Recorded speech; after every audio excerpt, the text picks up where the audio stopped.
मजदूरों को कंपनी नहीं दे रही है मेहनताना, तो उप जिलाधिकारी से की गई शिकायत। कोसीकला कोटवन स्थित इंडस्ट्रियल एरिया की एक कंपनी मजदूरों को मेहनताना भुगतान देने के नाम पर परेशान कर रही है। कोसीकला नबीपुर कोटवन इंडस्ट्रियल एरिया स्थित सिंगल सेंटर पीवीटी कंपनी में काम करने वाले करीब 25-30 मजदूर वेतन न मिलने से काफी परेशान हैं। वेतन न मिलने से हारे थके हुए मजदूर उप जिलाधिकारी कार्यालय छाता पहुंचे, जहां उन्होंने लिखित शिकायत कर मेहनत का पैसा दिलाए जाने की मांग उठाई है। छाता उप जिलाधिकारी कार्यालय पर कंपनी की शिकायत करते हुए मजदूरों ने आरोप लगाए और कहा कि एक प्रतिष्ठित कंपनी द्वारा हमारा अक्टूबर-नवंबर माह का वेतन अब तक नहीं दिया गया है। जब हम कंपनी के कॉन्ट्रैक्टर एचआर से बात करते हैं तो उनके द्वारा भुगतान के नाम पर टालम टोल करते हुए सिर्फ आश्वासन दिया जाता है, पर मजदूरी करने का पैसा नहीं देते। आज हम हार थक कर छाता स्थित अधिकारियों के कार्यालय पर अपना दर्द बयां करने के लिए यहाँ आए हैं। उन्होंने बताया कि आज उप जिलाधिकारी छाता को हम सभी मजदूरों ने अपनी समस्या बताई है और उन्होंने हमें आश्वासन दिया है कि आप सभी का भुगतान जल्द ही कराया जाएगा। वहीं श्रम आयुक्त एमएल पाल से जब इस मामले को लेकर फोन पर बात की गई तो उन्होंने बताया कि कोसीकला के मजदूरों का मामला संज्ञान में है। यदि शिकायत मिलेगी तो संबंधित के खिलाफ संज्ञान लेते हुए उचित कार्रवाई की जाएगी और मजदूरों को वेतन दिलाया जाएगा। क्या नाम है तुम्हारा? योगेंद्र कुमार। कहाँ के रहने वाले? हताना गाँव। पता है क्या समस्या है यहाँ जिलाधिकारी के पास में आए? जी, हमें 2 महीने से सैलरी नहीं दे रही है कंपनी। किस कंपनी का मामला है? ये सिंगल थर्ड कंपनी है। कहाँ पर है? ये कोटवन में। क्या समस्या आ रही है वहाँ पे? वो 2 महीने से सैलरी नहीं दे रहे हैं हमको। कितने महीने काम किया था? कब से काम कर रहे हैं वहाँ पे? हम लगभग 1 साल से काम कर रहे हैं। तो अब क्यों नहीं दे पा रहे हैं पेमेंट? पता नहीं, हम उनके पास जाते तो बोलते हैं कि 2-3 दिन में हो जाएगा, 2-3 दिन में हो जाएगा। हमको टाइम दे दिया जाता है और घर वापस भेज दिया जाता है कि 2-3 दिन में हो जाएगा हमारा। कौन कौन से महीने का पेमेंट नहीं मिला? अक्टूबर-नवंबर महीने का। तो कितने मजदूर हैं?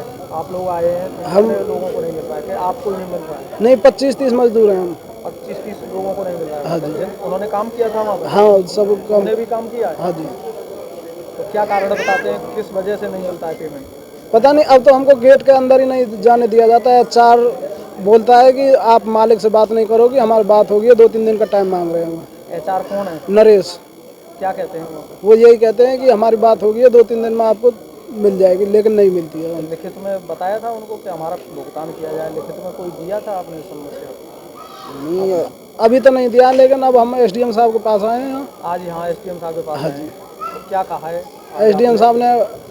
उन्होंने कहा है कि 3 तारीख तक हो जाएगा। 3 तारीख नई साल में पेमेंट हो जाएगा? हाँ जी, नई साल में पेमेंट हो जाएगा तुम्हारा? हमें तो नहीं लगता है। क्यों नहीं लगता है? क्योंकि हर बार हमें यही आश्वासन दिया जाता है क्या आश्वासन दिया जाता है? कि 2-3 दिन में पेमेंट हो जाएगी, 2-3 दिन में पेमेंट हो जाएगी। और जाते हैं तो मैं किराए पर रहता हूँ कोसीकला में, और जब कंपनी जाता हूँ तो वो बोलते हैं कि कोई परेशान करता है तो हमें बताना, और फिर हम उनको फ़ोन लगाते हैं तो उनको बोलते हैं मकान मालिक को, दूध वाले को, कि हमने तो इसका पेमेंट कर दिया, ये दे नहीं रहा हमारा पैसा। ये नरेश बोलता है इस चीज़ को, मैं खुद फ़ोन लगा के बोला हूँ। तो आप जिससे दूध लेते हैं और किराए पर रहते हैं वो आपको परेशान कर रहे हैं? डेली परेशान कर रहा है सर। 3 महीनों के दूध का पेमेंट नहीं कर पाया हूँ। फिर कैसे गुजारा हो रहा है? अब सर गुजारा कर रहे हैं, कभी किसी से ले रहे हैं, कभी किसी से ले रहे हैं, उधार ले लेके खा रहे हैं हम पैसा। वहाँ पे अधिकारी लोग और एचआर वो उनके पास जाते हैं तो वो कोई सुनवाई नहीं करते हैं हमारी। नहीं हो रही है। लेबर इंस्पेक्टर को नहीं बताया था आपने? अभी तो नहीं बताया। अब ये हम एसडीएम के पास आए हैं तो उन्होंने बोला है कि हम 3 तारीख तक पेमेंट हो जाएगी, लेकिन हमें लगता नहीं कि हमारी 3 तारीख तक पेमेंट हो जाएगी। जिलाधिकारी महोदय से आपकी बात हुई? वही चीज़ है। प्रार्थना पत्र दिया? दिया है। तो क्या आश्वासन मिला है? उन्होंने बोला है कि 3 तारीख तक पेमेंट हो जाएगी, लेकिन हमें नहीं लगता कि 3 तारीख, क्योंकि हमें भी यही आश्वासन दिया जाता है कि 2-4 दिन में हो जाएगी पेमेंट, 2-4 दिन में हो जाएगी, लेकिन हो नहीं पाती हमारी पेमेंट। अधिकारियों के पास में आए तो लगता है पेमेंट हो जाएगा? लगता नहीं, हमें नहीं लगता। नहीं लगता है? नहीं लगता। फिर क्या आप क्या करेंगे? फिर नहीं पेमेंट होता है तो फिर हम आगे कोई कार्रवाई करेंगे अगर नहीं हुआ तो।